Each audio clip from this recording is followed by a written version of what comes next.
Assalamualaikum warahmatullahi wabarakatuh.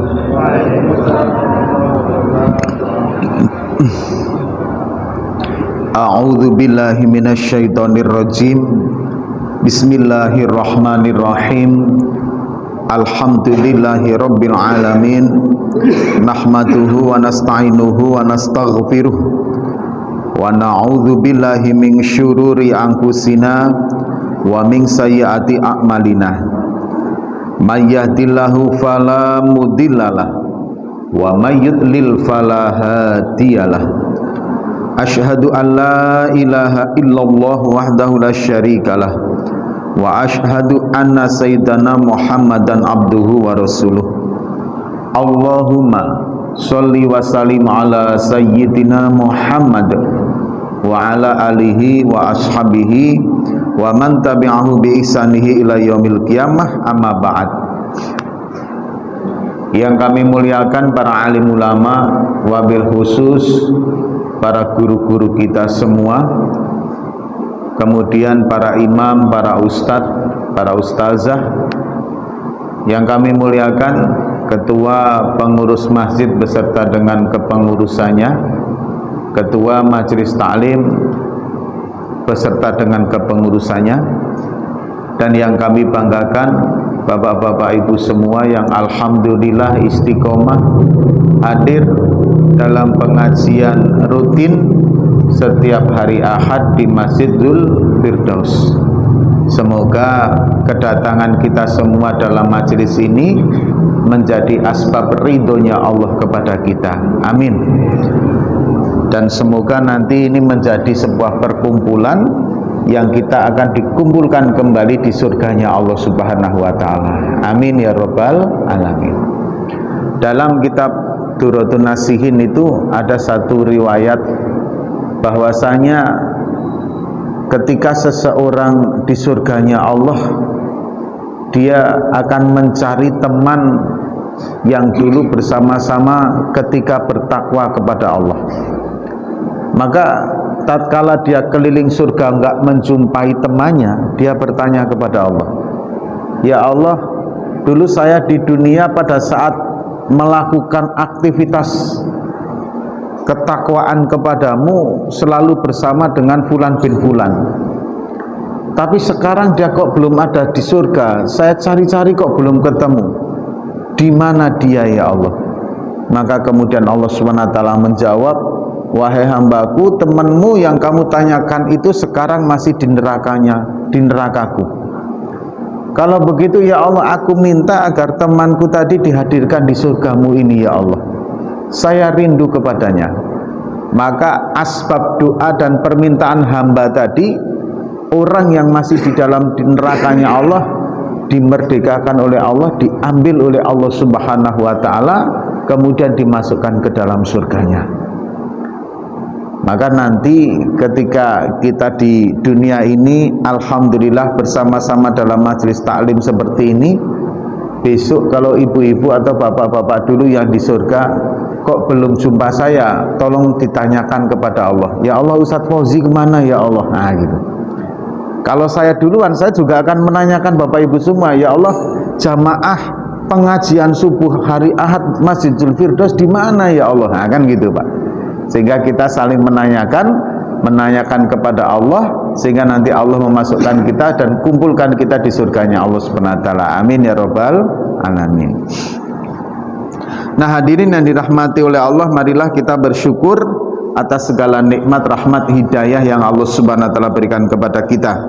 Atas nikmat-nikmat tersebut mari kita memuji dengan mengucapkan alhamdulillahi rabbil alamin.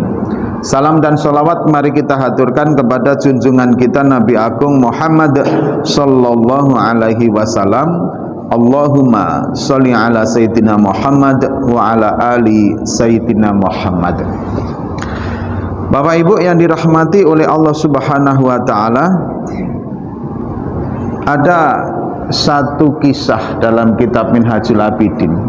Itu kisah ini sangat saya ulang-ulang ketika saya pertemuan beberapa pengajian karena kesannya itu luar biasa.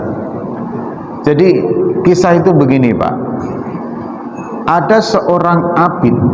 Jadi abid itu adalah orang yang ahli ibadah. Jadi orang yang ahli ibadah tapi tidak sampai derajat ilmunya itu sebagai orang yang dikatakan sebagai ulama, tidak. Dia hanya ahli ibadah saja. Tapi dia juga bisa dekat sekali dengan Allah, Pak, karena dia menempuh ma'rifatullah melalui jalan ibadah.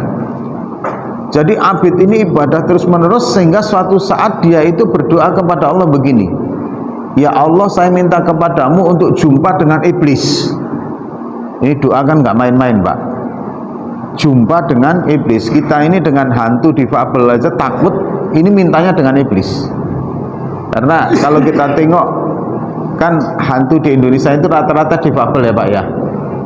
Ada apa, suster ngisot ya kan, kemudian matanya yang hilang, mulutnya yang pecah, pokoknya digambarkan hantu-hantu di Indonesia ini kan seperti itu.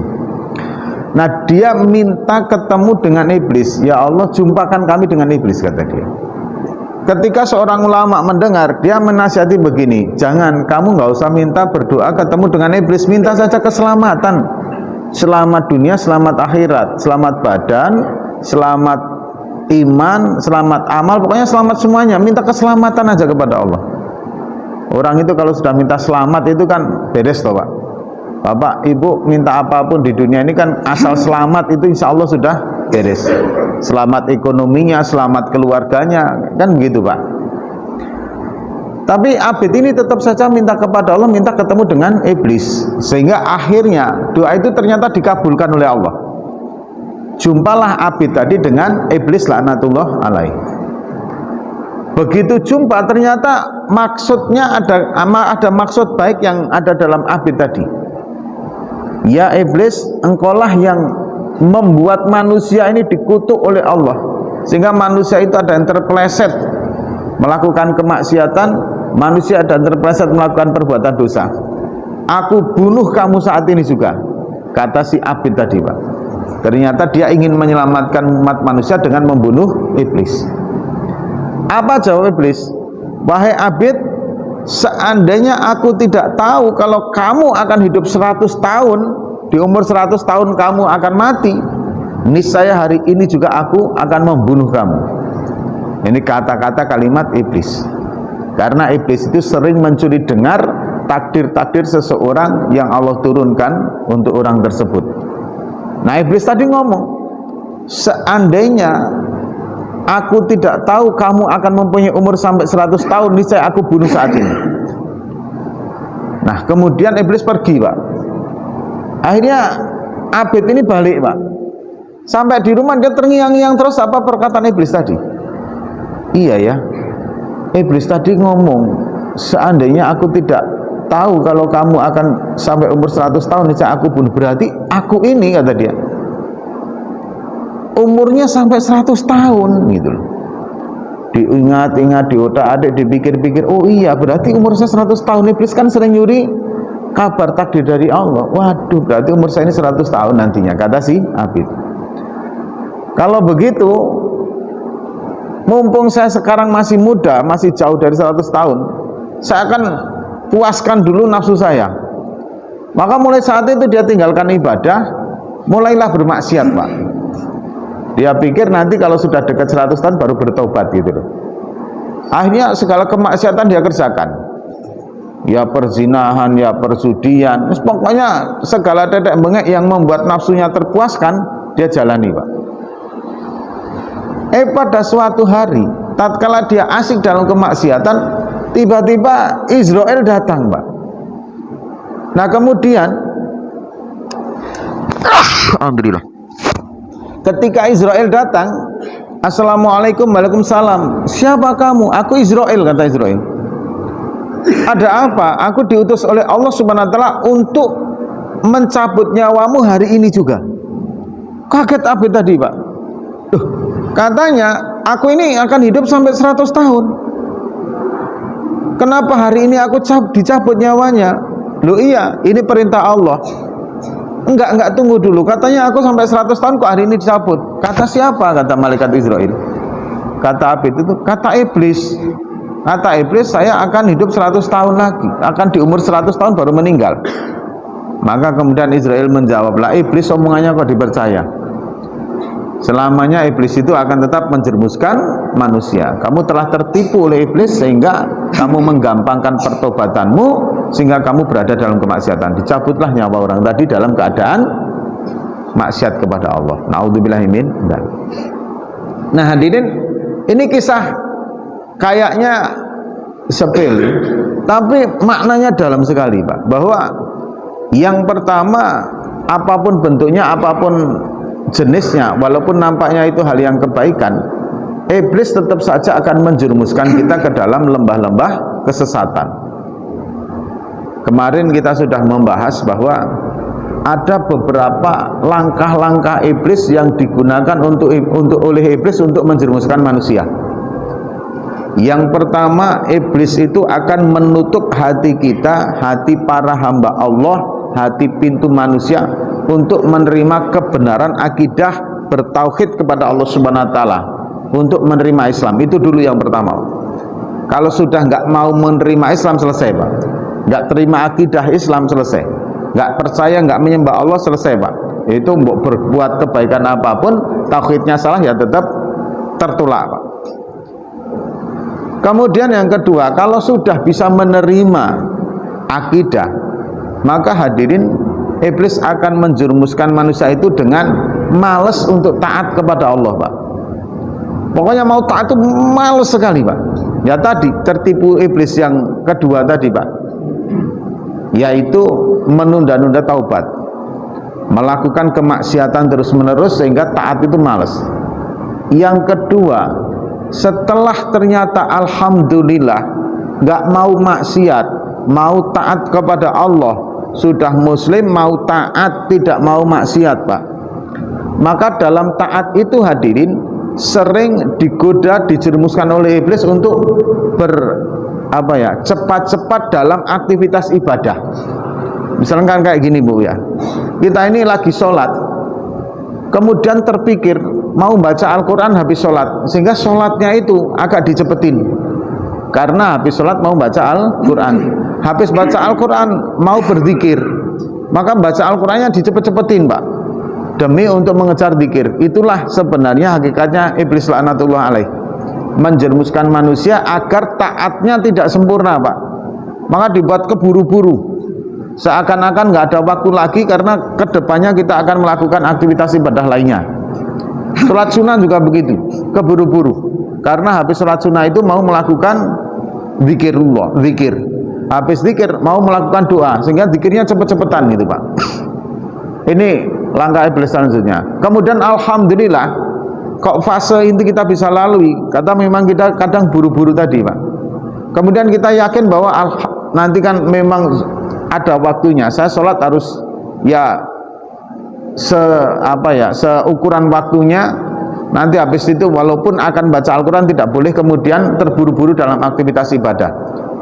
Kalau itu sudah bisa lalui, akhirnya iblis menjerumuskan ibadah yang terbaik itu adalah ibadah yang disembunyikan.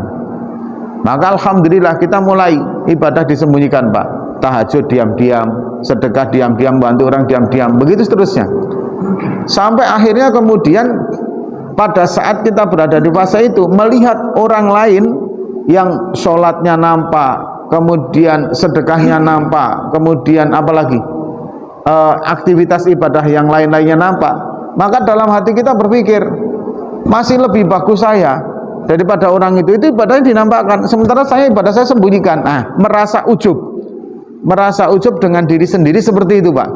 Itu pekerjaan iblis, bahwa merasa bahwa ibadah yang dia lakukan jauh lebih baik karena sudah disembunyikan. Nah hadirin, ketika kita alhamdulillah terus menerus tetap bahwa ibadah yang disembunyikan itu belum tentu merasa bahwa ibadah, pokoknya saya menyembunyikan itu agar tidak ujub, tidak riak, tidak pamer, dan tidak merasa bahwa ibadah saya yang paling bagus karena sudah disembunyikan. Kita sadar sampai kemudian alhamdulillah kita ini menjadi seseorang yang istilahnya sabda pandita ratu itu loh Pak. Sabda pandita ratu itu apapun yang kita ucapkan, apapun yang kita minta Allah kabulkan. Misalkan hujan lebat ini Bapak, kemudian kita berdoa, ya Allah semoga hujan itu, kelebatan Ustaz ini berhenti dulu, saya mau pulang, nanti sampai di rumah silakan kalau mau hujan lagi ya Allah. Bapak keluar tanpa mantel sampai di rumah nggak kehujanan, habis itu hujan lebat lagi Pak. Atau Bapak misalkan berdoa apa saja Pak, itu langsung dikabulkan oleh Allah seketika itu juga. Istilahnya mulutnya sudah mulut yang bertuah kan, kalau orang sini bilang bertuah gitu. Kalau orang Jawa bilang sabdo pandito ratu, apa yang diucapkan Allah kabulkan. Nah, sehingga hadirin jenengan mulai Pak, nggak kerja saja uang itu datang. Ada orang minta doa, ada ini, pokoknya nggak kerja saja uang datang. Akhirnya lama-lama pengikut banyak, ada yang ngikutin atau nggak ada pengikutnya sekalipun, tapi jenengan sudah merasa begitu dekat dengan Allah. Apakah iblis berhenti? Nggak berhenti. Terakhir ini puncaknya iblis akan ngomporin dalam hati kita. Kamu sudah banyak membantu orang, menolong orang, bahkan doa kamu dikabulkan oleh Allah, itu tandanya bahwa kamu itu betul-betul waliullah. Akhirnya digoda lagi untuk saat ini sudahlah, ibadah kamu kurangin aja. Mulailah sholatnya yang tadinya berjamaah mulai nggak berjamaah, bahkan mulai tercecer lagi sholatnya. Kemudian tahajudnya mulai jarang-jarang karena kecapean, membantu orang, duhanya juga begitu, seterusnya Pak. Nah, itu akhirnya kemudian tinggalkan, saya cukup saja eling dalam hati, zikir dalam hati, sudah sama dengan sholat. Akhirnya dia terpeleset tidak melakukan syariat Islam Pak. Iblis seperti itu kerjanya. Jadi terus. Nah, kapan itu akan kita digoda Pak? Selamanya Pak. Mulai kita dari rumah tangga, itu ada yang namanya iblis dasim, itu menjerumuskan kita. Begitu seterusnya sampai ibadah, itu aja anak namanya iblis, yang anak keturunan iblis yang namanya walhan, itu dia menggoda menjerumuskan manusia dalam ketika dia beribadah Pak. Dibuat was-was, ragu-ragu dan lain sebagainya. Itu adalah iblis laknatullah alaihi.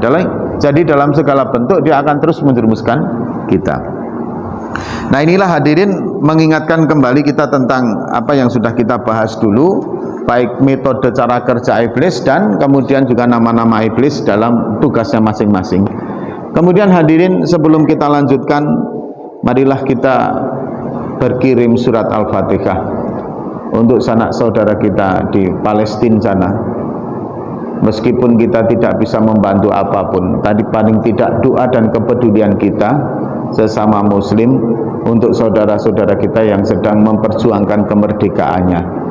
Semoga Allah Subhanahu wa taala tolong, semoga Allah Subhanahu wa taala lindungi, semoga Allah Subhanahu wa taala selamatkan, dan semoga hadirin Allah menangkan di dalam meraih kemerdekaannya. Amin amin ya rabbal alamin. Syairillahumul Fatihah. A'udzu billahi minasyaitonir rajim. Bismillahirrahmanirrahim. Alhamdulillahirabbil alamin. Arrahmanir rahim. Maliki yaumiddin. Iyyaka na'budu wa iyyaka nasta'in. Ihdinas siratal mustaqim. Shiratal ladzina an'amta 'alaihim ghairil maghdubi 'alaihim waladdallin. Amin. A'udzu billahi minasyaitonir rajim. Bismillahirrahmanirrahim. Alhamdulillahirabbil alamin. Allahumma sholli ala sayyidina Muhammad wa ala ali sayyidina Muhammad. Allahumma ighfir lana dzunubana wa liwalidayna wa li jami'il mu'minina wal mu'minat wal muslimina wal muslimat al ahya'i minhum wal amwat. Allahumma ansur illa ikhwanina wa akhawatina fi Palestin. Allahumma inna nas'aluka ya Allah salamatan ala ikhwanina wa akhawatina fi Palestin ya Allah. Allahumma inna nas'aluka ya Allah anzil hidayataka anzil alaina anzil ilaika anzil hidayataka ilaika ya Allah ala ikhwanina wa ikhwatina fi Palestin. Rabbana dzalamna anfusana wa illam taghfir lana wa tarhamna lanakunanna minal khasirin. Rabbana atina fid dunya hasanah wa fil akhirati hasanah wa qina adzabannar. Wa sallallahu ala rasulina Muhammad wa ala alihi washabbihi wa baraka wa salam. Subhana rabbika rabbil izzati amma yasifun wa salamun alal mursalin alhamdulillahi rabbil alamin. Hadirin yang dirahmati oleh Allah, mungkin kita tidak bisa membantu duit, tidak bisa membantu senjata, atau bahkan kita tidak bisa terjun perang di medan sana. Tapi paling tidak doa dan bacaan Al-Fatihah kita menjadi satu bukti di mana kita berpihak. Ada satu riwayat ketika Nabi Ibrahim alaihissalam itu dibakar, Pak. Bakar. Ada seekor burung pipit, dia terbang ke tempat air, kemudian dengan paruhnya dia ambil, terbang lagi, kemudian airnya itu disemburkan ke api tadi, Pak. Begitu terus menerus. Cicak akhirnya ketawa melihat tingkah laku burung tadi. Wahai burung pipit, engkau ini gila betul.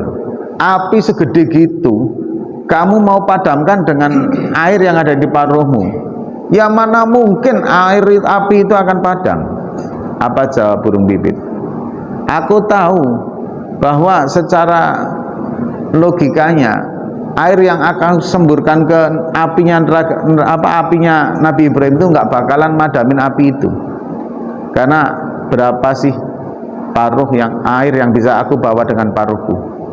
Tapi paling tidak dengan aku melakukan ini, itu membuktikan kejelasan di mana aku berpihak. Seandainya aku mampu, tetap aku akan menolong Nabi Ibrahim alaihissalam. Seandainya aku paruhku gede, ini saya air lautan aku tuangkan di api Nabi Ibrahim. Sedangkan engkau hanya cuma melihat saja sambil mengolok-ngolokku. Bedanya antara engkau dengan aku. Ini kata burung pipit tadi. Maka meskipun kita cuma doa, cuma bantuan kirim Al-Fatihah, tapi paling tidak hadirin di mana posisi kita berpihak itu menjadi sebagai sebuah bukti. Baik hadirin yang dirahmati oleh Allah, marilah kita lanjutkan kembali pengajian kita, tema kita, yaitu membentuk watak kita. Kalau watak ini memang nggak bisa dibentuk, Pak. Watak itu memang sudah asal mula kejadian, Allah ciptakan kita seperti apa, watak kita seperti itu, ya memang seperti itu, Pak. Orang yang keras, ya kan, wataknya itu keras, dia akan tetap keras, Pak, wataknya. Orang yang mempunyai watak lembut, Pak, maka dia akan lembut, Pak. Itu memang watak. Tapi perilaku itu bisa terpengaruh oleh keilmuan, oleh teman, oleh sesuatu yang memang masuk ke dalam internal dirinya, sehingga kemudian membuat sebuah keputusan perilakunya, Pak. Nah hadirin, contoh begini, Harun al-Rasyid ini hadirin pernah ngomong sama Abu Nawas bahwa menurut Harun al-Rasyid watak seseorang itu bisa dirubah. Menurut Abu Nawas watak nggak bisa dirubah. Maka kemudian kata Harun al-Rasyid, kalau begitu ayo suatu saat nanti kamu akan ajak aku ajak ke pestaku, kata Harun al-Rasyid. Suatu hari kemudian Sultan Harun-al-Rasyid itu mengadakan pesta, betul, Pak. Pelayannya itu adalah kucing, Pak. Jadi kucing itu dirangkai sedemikian rupanya jadi pelayan. Kemudian Abu Nawas didatangkan, disuruh menengok. Itu tengok kucing yang tadi sifatnya buas itu bisa dirubah menurut menjadi pelayan, kata Sultan Al-Rasyid. Menurut saya tetap nggak bisa, Tuan, kata si Abu Nawas. Mohon izin saya pulang dulu. Pulang Abu Nawas, Pak, cari tikus, Pak. Akhirnya setelah dapat tikus, balik lagi ke pesta tadi. Kucing yang lagi ngelayanin dilepasin tikus sama Abu Nawas. Kucing wataknya kalau melihat tikus mesti akan mengejarnya, Pak. Betul ternyata, Pak.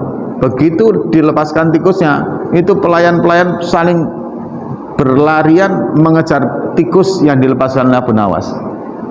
Maka kata Abu Nawas, itulah baginda, bahwa watak seseorang itu tidak bisa dirubah, tapi perilaku bisa dididik dan dipengaruhi. Nah makanya hadirin, kemarin sudah saya sampaikan, karena kita masih mengkaji tema yang berkaitan dengan hablum minanas. Ternyata ketika kita membicarakan hablum minanas, ruang lingkup pergaulan kita itu mempengaruhi hati kita, Pak. Mempengaruhi internal kita. Siapa yang kita ajak sebagai teman, siapa yang kita kumpulin sebagai komunitas kita, siapa yang kita ajak bergaul, itu ternyata akan mempengaruhi daripada hati kita. Jika hati kita terpengaruh, maka perilaku kita nanti juga akan terpengaruh, Pak. Pemikiran kita juga akan terpengaruh. Nah, Abu Thayyib rahmatullah alaih, beliau memberikan satu gambaran. Ada 8 kelompok jenis manusia.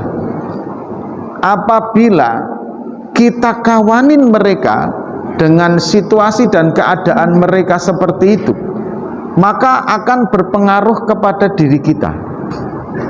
Yang pertama adalah golongan orang-orang kaya, golongan orang-orang sukses dengan urusan-urusan yang keduniawiaan mereka. Orang kaya, orang yang sukses, masalah keduniawiaan mereka.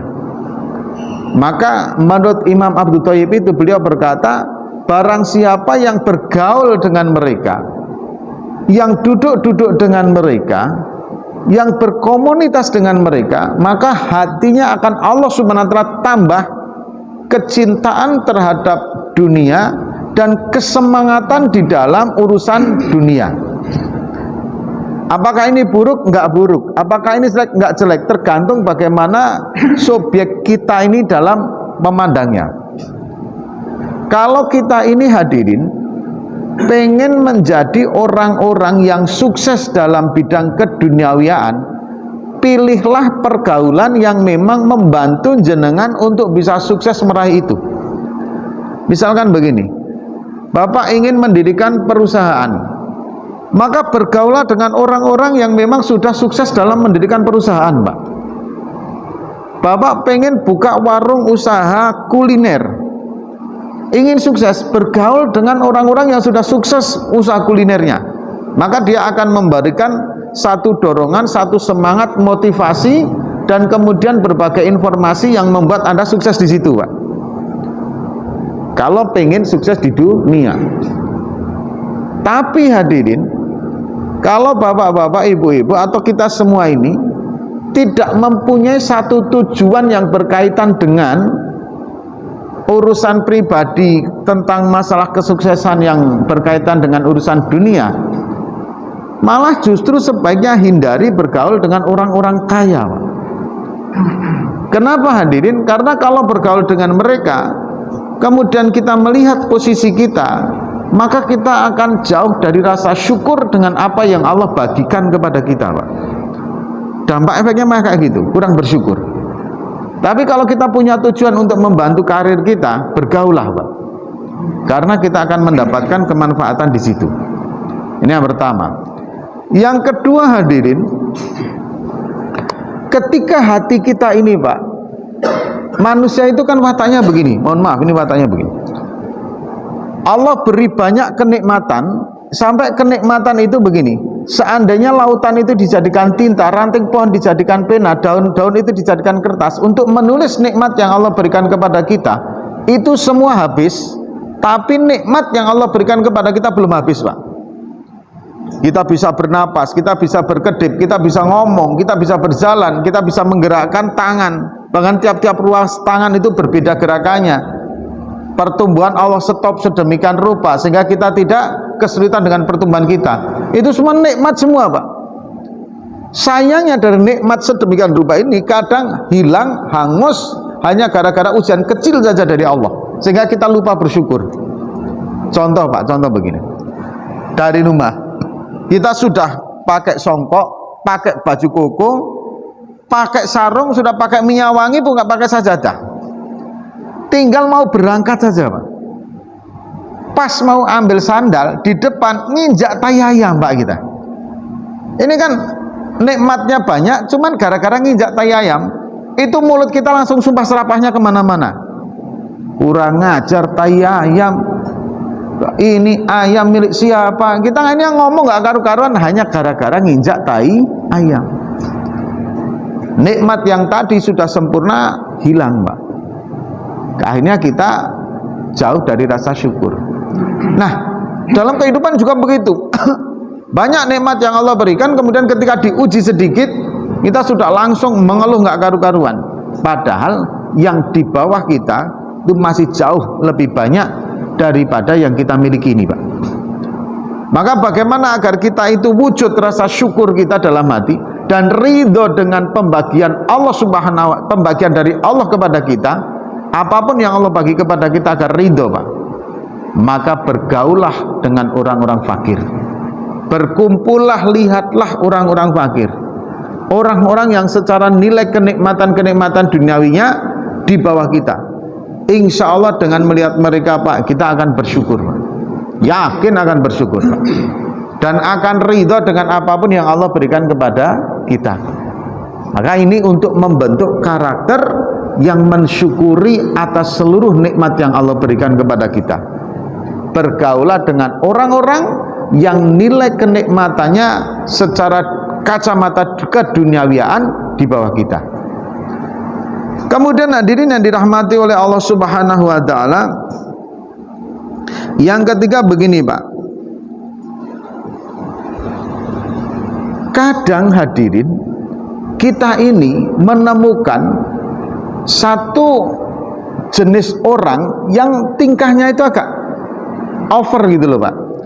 Jadi begini, seseorang itu kalau sering bergaul, sering berkumpul, sering berkomunikasi, pokoknya sering apapun lah ya, kepada para penguasa, apakah itu gubernur, wali kota, atau presiden sekalipun, atau kapolres, kapolsek, atau dandim, atau pokoknya para orang-orang yang mempunyai fasilitas kepemimpinan di dalam satu tempat. Kemudian kita bergaul dengan mereka, itu biasanya, Pak, biasanya efek negatifnya untuk kita loh ya, bukan untuk mereka. Mereka kan bagus-bagus, Pak, ya. Artinya mereka ya urusan mereka, ini urusan kita. Biasanya dampak efek negatifnya itu, kita ini merasa seolah-olah orang yang sangat penting bagi mereka, sehingga kita akan timbul rasa kesombongan dan rasa tinggi hati di hadapan orang-orang lain yang kedekatan kepada para pemimpin itu masih di bawah kita. Kita akan sombong di situ, Pak. Sehingga kemana-mana kita ngomong itu, aduh, gubernur kalau dengan saya, apa kata saya, kata dia. Begitu juga ketika dekat dengan pejabat yang lain, itu dampak efeknya, kadang gayanya lebih gubernur dari gubernur itu sendiri, Pak. Maka ini hati-hati sekali. Ketika kita bergaul dengan para pemimpin, kalau ini bukan dilarang kita bergaul dengan pemimpin, kalau begitu nggak usah bergaul dong dengan pemimpin, bukan begitu. Hanya saja dampak efek negatifnya yang mempengaruhi hati dan perilaku kita sehingga kita sombong, merasa lebih dari orang lain karena kedekatan kita dengan para pemimpin, ini yang harus dihindari. Duduk di kedai kopi, Kapolres, kamu sama saya, apa problem kamu? Saya tinggal telepon aja sama Kapolres, selesai. Oh, gayanya kayak itu. Padahal Kapolres juga nggak mungkin mau penegak hukum, kok. Penegak hukum tetap akan membuat sebuah kebijaksanaan yang jangan sampai melanggar hukum, gitu kan. Karena di atasnya Kapolres juga masih ada lagi, gitu loh, Pak. Itu gayanya kayaknya lebih daripada para pejabat itu sendiri. Nah, ini dampak negatifnya.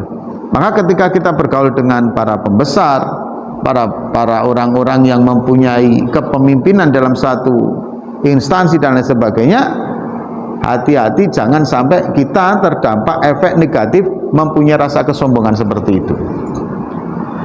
Kemudian hadirin yang dirahmati oleh Allah Subhanahu wa Ta'ala, yang keempat adalah begini, Pak. Secara fitrahnya itu laki-laki mesti akan tertarik kepada perempuan dan perempuan akan tertarik kepada laki-laki. Karena di dalam perempuan ada nafsu syahwat, dalam laki-laki itu juga ada nafsu syahwat. Itu sudah Allah ciptakan sedemikian itu, Pak. Fitrahnya sedemikian itu. Maka hukum LGBT itu tetap tidak diperbolehkan dalam syariat Islam. Kalau saya pribadi, bahkan tidak cuma LGBT-nya, Pak. Saya pelawak yang kemudian dia laki-laki memakai baju perempuan kemudian bersikap seolah-olah perempuan, saya sudah nggak mulai suka, Pak. Silahkan Anda melawak, silahkan Anda berjenaka, silahkan Anda menghibur dengan itu, tapi nggak perlu harus merubah gender seperti itu, nggak perlu gitu. Nah hadirin yang dirahmati oleh Allah Subhanahu wa ta'ala,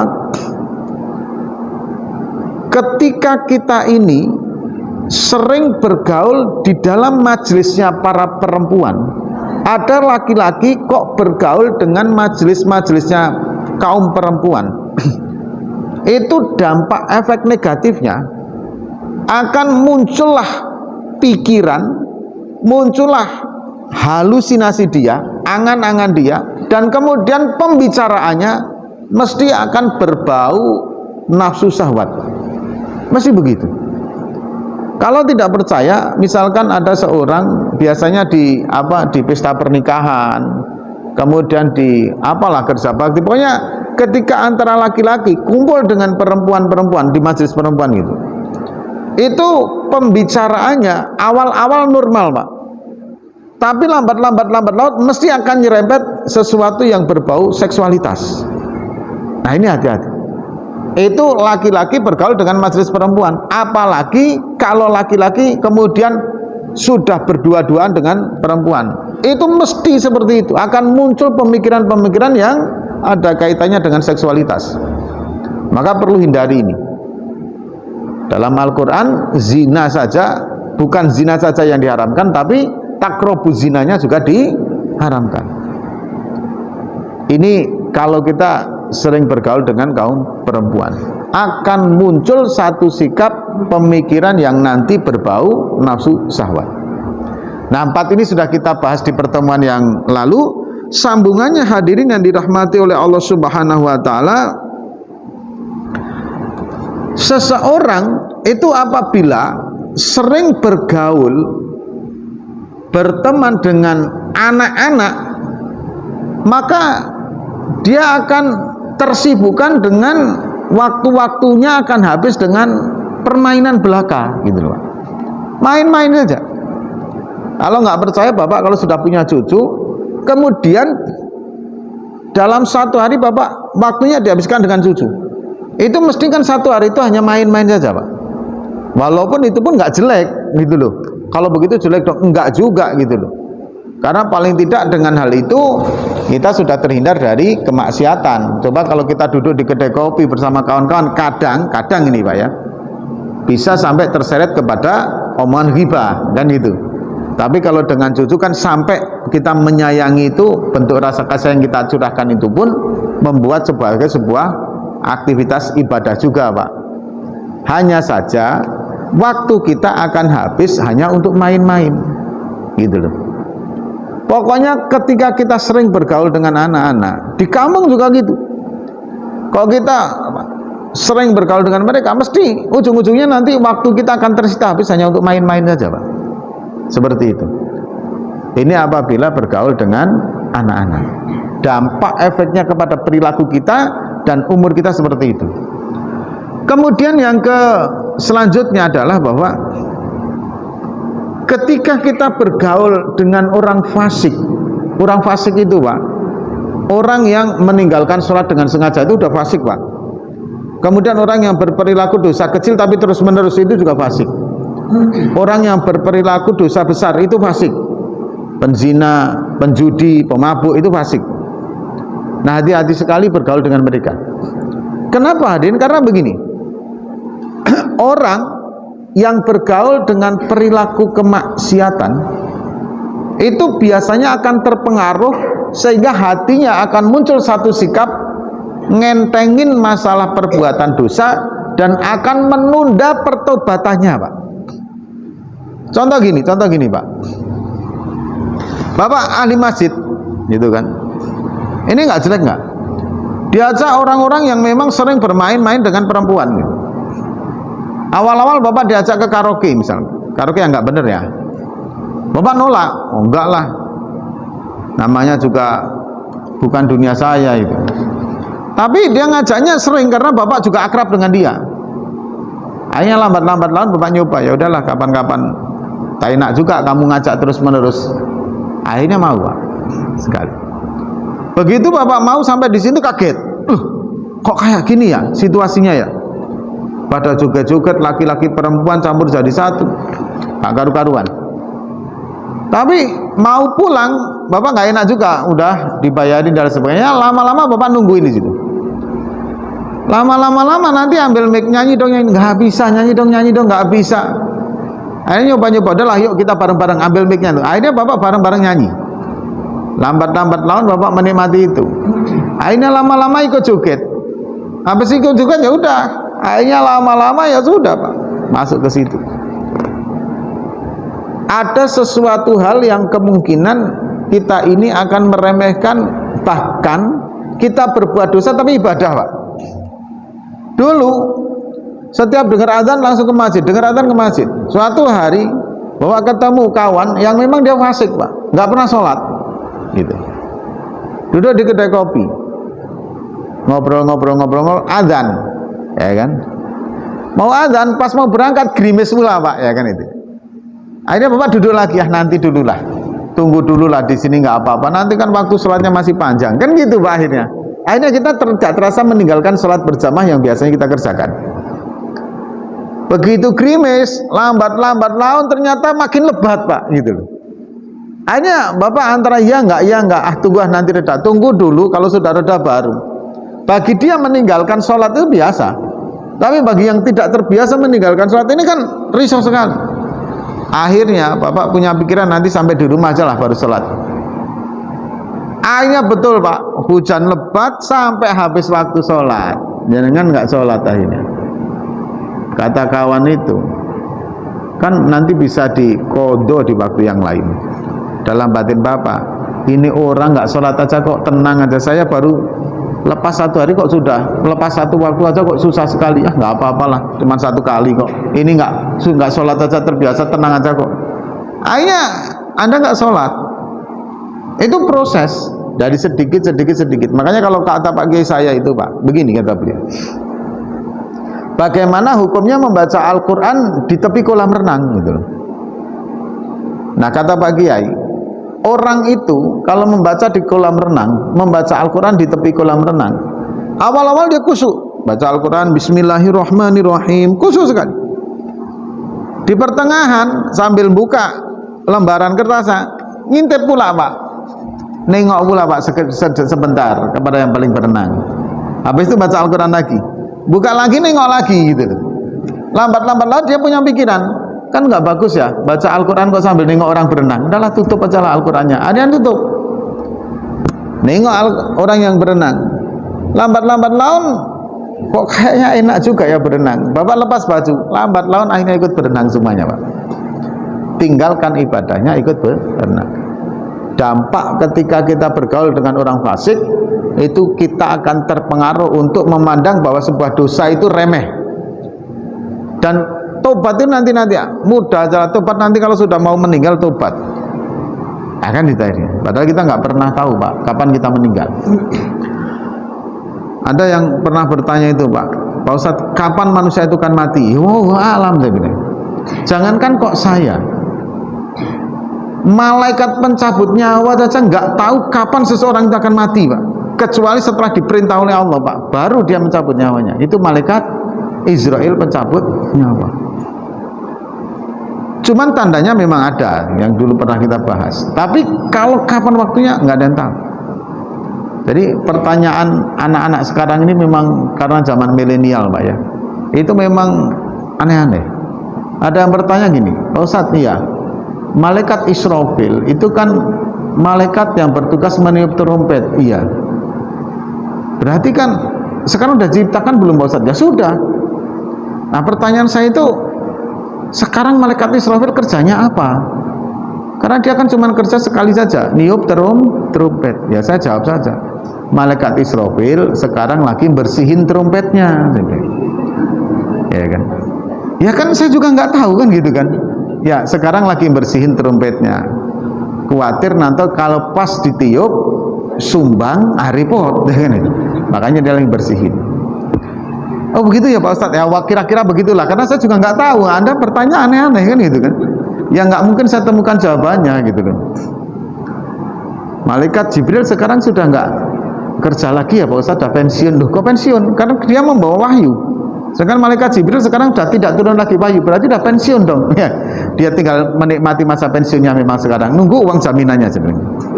Ya kan, tentu masih ada tugas lain dari Allah yang akan diberikan kepadanya yang berkaitan dengan wahyu kan gitu Pak ya. Nah hadirin yang dirahmati oleh Allah Subhanahu wa taala, ini yang ke selanjutnya, bahwa hati-hati bergaul dengan orang yang fasik. Kemarin sudah saya contohkan bagaimana ketika seorang antara maling ayam, maling kambing, maling sapi dan koruptor dalam satu sel kan gitu Pak ya. Mereka masih merasa lebih baik semua, padahal mereka nggak sadar semuanya adalah maling kan gitu Pak ya. Kemudian yang ke selanjutnya adalah begini Pak. Kadang kita ini Pak, hidup begini Pak Ibu. Kalau kita ini lagi fase di mana muncul iman kita, kekuatan iman kita Pak, ibadah itu Pak, semangatnya luar biasa. Bahkan kita kadang ngomong, kenapa sih ya dulu Nabi Muhammad gak menerima saja 50 kali sholat itu gitu Pak. Karena lagi kenceng-kencengnya semangat-semangatnya kita ibadah Pak. Sholat sebelum subuh tahajud, habis tahajud sholat fajar, habis fajar qobliyah subuh, habis qobliyah subuh sholat subuh, duduk di majelis taklim, habis itu sholat isra, pulang sebentar makan minum jalan-jalan, sholat duha, baca Al-Quran, sholat duhur berjamaah. Masya Allah, pokoknya waliullah aja kalau lihat heran Pak. Allahu Akbar, ibadahnya saya pun kalah kata waliullah itu Pak, saking semangatnya. Tapi kadang ada fase di mana kita ini hadirin males ibadah Pak, males sekali Pak. Ngalamin nggak Pak yang kayak gitu? Males sekali. Mau baca Al-Quran aja, wah ya Allah beratnya. Mau muter tasbih beratnya luar biasa. Mau apa saja Pak, wah ya Allah luar biasa beratnya. Sampai kadang sholat yang biasanya kita jamaah dengar adzan, jangankan adzan Pak, sebelum adzan aja kita sudah, aduh mohon maaf kegiatannya ini dulu, ini sebentar lagi adzan masalahnya, nanti aja habis zuhur lah. Ada teman biar, yuk kita ngopi yuk, aduh tunggu dulu lah, ini sebentar lagi zuhur nih, nanti aja habis zuhur ya, habis dari masjid saya ketemu lah. Kadang kita seperti itu, tapi kadang ya Allah luar biasa malasnya. Nah hadirin, bagaimana untuk menjaga konsistenitas kita dalam kesemangatan beribadah Pak? Sering-seringlah bergaul dengan orang soleh Pak. Sering-sering bergaul dengan orang soleh. Orang soleh itu Pak, nggak usah pakai ngomong, kadang sudah melihat wajahnya saja kita terpengaruh untuk semakin taat Pak. Begitu Pak. Contoh begini Pak. Bapak lagi duduk-duduk di kedai kopi dengan orang-orang yang soleh Pak. Ada 1, 2, 3 orang ini soleh semua, alhamdulillah. Begitu sudah mau dekat dengan adzan, kata mereka, yuk kita ke masjid. Ini sudah mau adzan. Mau nggak mau kita akhirnya beranjak dari kursi kita ke masjid Pak.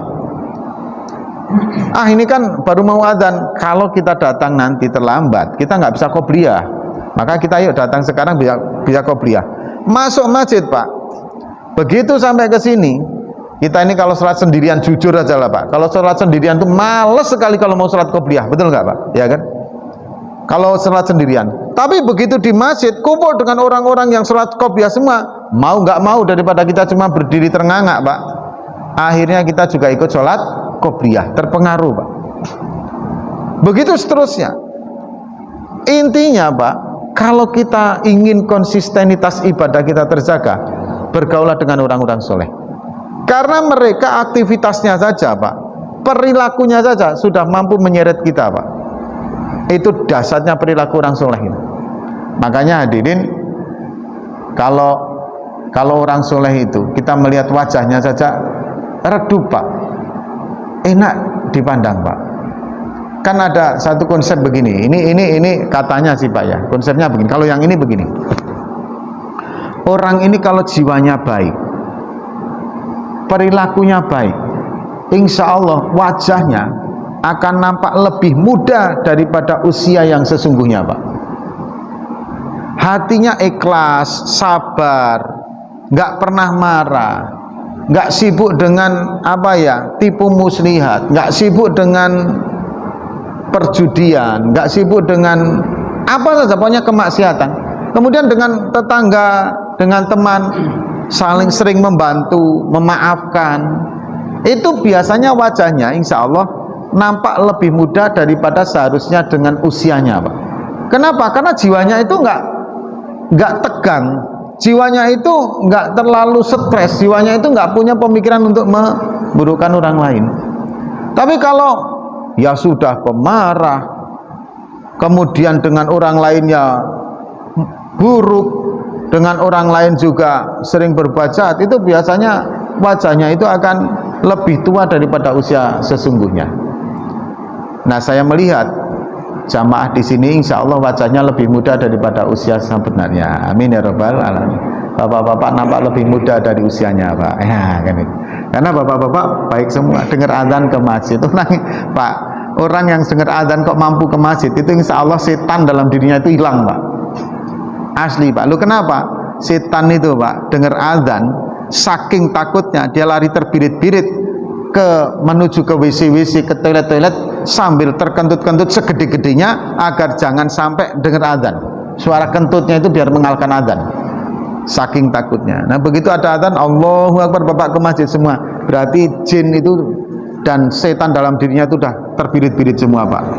Nggak perlu diruqyah. Makanya bapak-bapak nggak usah minta diruqyah, susah, Pak. Pak Ustadz minta ruqyah, nggak usah, Pak. Bapak sudah sehat walafiat, karena ketika mendengar azan sudah bisa langsung ke masjid, ya kan itu. Kemudian hadirin, setelah dengan orang soleh, bergaulah dengan para alim ulama. Kenapa hadirin? Sedikit banyaknya kita akan tahu tambah ilmu agama kita, Pak, bergaul dengan ulama itu. Karena yang keluar dari pembicaraan para alim ulama itu mesti sesuatu yang berkaitan dengan ilmu agama, Pak. Mesti seperti itu.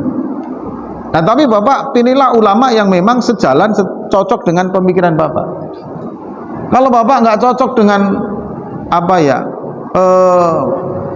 ketegasan, ya Bapak nggak usah cari ustadz atau guru atau ulama-ulama yang memang omongannya tegas. Ini gini, ini haram, bahkan itu kan. Yang ini tinggalkan, kan gitu kan. Nah, kalau Bapak cocok ya monggo silahkan, cocok Bapak sesuai dengan jiwa saya. Tapi kalau yang nggak jiwa seperti itu, Bapak ya cari, kan banyak para alim ulama. Dan bergaul dengan para alim ulama sekarang kan tidak harus bermuajah, tidak bertemu wajah harus. Kadang di media sosial dan lain sebagainya. Nasihat mereka yang keluar pasti nasihat yang berkaitan dengan ilmu. Sehingga sedikit banyak kita akan tambah ilmu kita, Pak. Itu kalau bergaul dengan para alim ulama. Nah, makanya memandang wajah para alim ulama, memandang wajah orang soleh, baru memandang wajahnya saja, Pak, kita sudah teringat akan ikut takwa kepada Allah. Itulah maka disebutkan memandang wajah ulama, memandang wajah orang-orang soleh itu sebab ibadah. Baru memandang itu ibadah. Apalagi sampai duduk di majelisnya, sampai kemudian berakrab, kemudian ada keeratan emosional. Insya Allah itu semua akan mengantarkan kepada ketaatan kepada Allah. Nah, inilah hadirin perilaku-perilaku dari pergaulan kita. Tatkala kita bergaul dengan kepentingan kita untuk membantu bisnis kita, membantu karir kita, bergaulah dengan orang yang sudah sukses di bidang itu. Kalau kita ingin rasa kita selalu bisa mensyukuri dengan apapun yang Allah bagikan kepada kita, bergaulah dengan yang secara ekonomi itu lebih rendah daripada kita. Kemudian hadirin yang dirahmati oleh Allah Subhanahu wa taala, hati-hati bergaul dengan kaum perempuan, dalam artian kalau bisa, karena memang fitrahnya kita ini, nafsu syahwat kita muncul itu ketika dekat dengan perempuan. Maka kalaulah memang bisa dihindari, bergaulah yang sewajarnya dengan para kaum wanita. Karena ini hati-hati, antara wanita dengan laki-laki ini bisa terjadi sinyal-sinyal nafsu syahwat apabila terus-menerus dalam sebuah hubungan komunikasi. Kemudian hadirin, kalau kita sering bergaul dengan anak-anak, maka waktu hidup kita akan sedikit banyaknya habis dengan main-main saja. Hati-hati bergaul dengan orang fasik, karena kefasikannya tetap akan menular kepada kita. Untuk menjaga konsistinitas ibadah kita hadirin, maka bergaulah, kumpullah dengan orang-orang soleh. Dan ketika kita ingin bertambah terus ilmunya setiap hari, maka bergaulah dengan para alim ulama. Maka niscaya kita akan bertambah ilmunya dan bertambah amal ibadahnya. Inilah yang mungkin akan kita peroleh dari pergaulan kita. Insya Allah kelanjutannya masih berkaitan dengan ibadah yang berhablum minanas. Kita akan membahas hal yang berkaitan seputar fardu kifayah, Pak, yaitu ketika merawat dan mengkafani dan lain sebagainya jenazah, termasuk pahalanya.